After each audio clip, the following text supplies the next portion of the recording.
Hi, my name is Dr. Charles, and the pretty lady next to me is one of my favorite patients, Lori. And between us is my dog, Dolce. Now, I've got somewhat of an unusual weight loss tip to share with you today. A tip that's been right under our noses our whole life. Literally. It's also one of the most important tips that I've shared with my patients in the clinic here in Fishers, Indiana.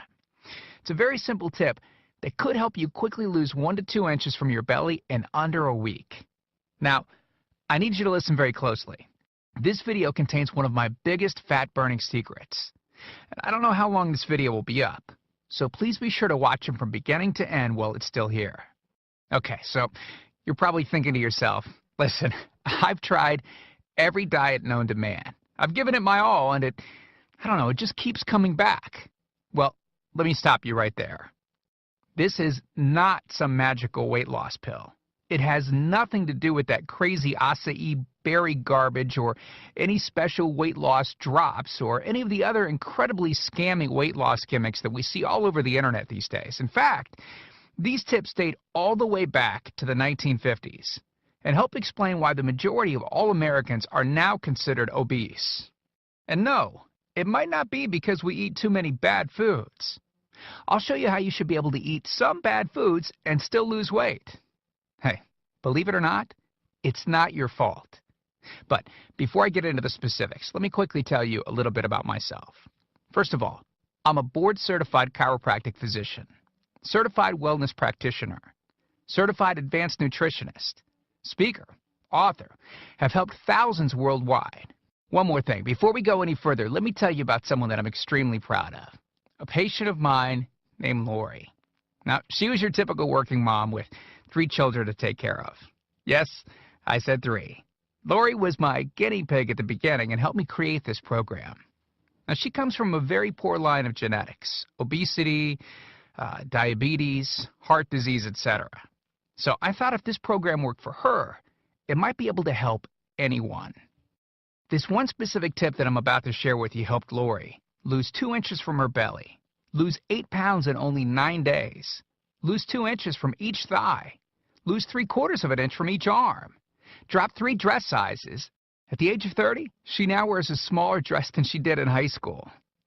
I know you're probably skeptical, and I don't blame you. I mean, it sounds like something so dramatic that it must be torn from one of those supermarket tabloids, right? But it isn't.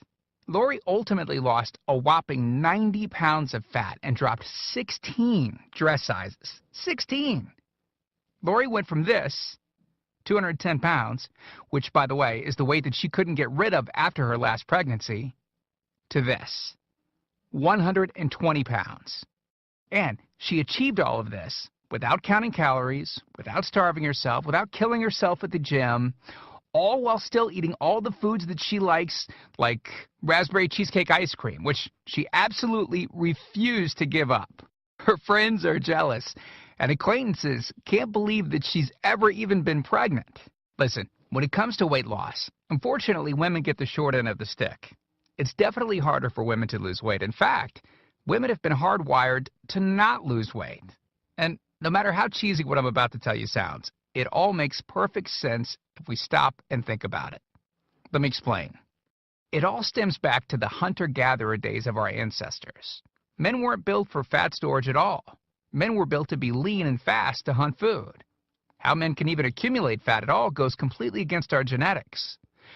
On the other hand, women were built for fat storage to be able to survive and care for children during famine.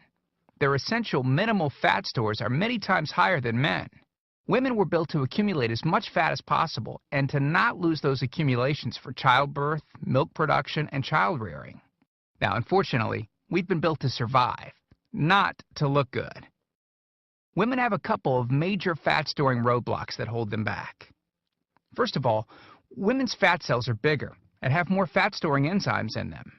Men's fat cells have more fat-burning enzymes and are much smaller. Women honestly do have a lot more working against them, which is why the steps I'll be outlining in this presentation work so well. Second, estrogen multiplies fat-storing enzymes, making them gain weight around their butt and thighs like it's an Olympic event. Darn those childbirth genetics. Third,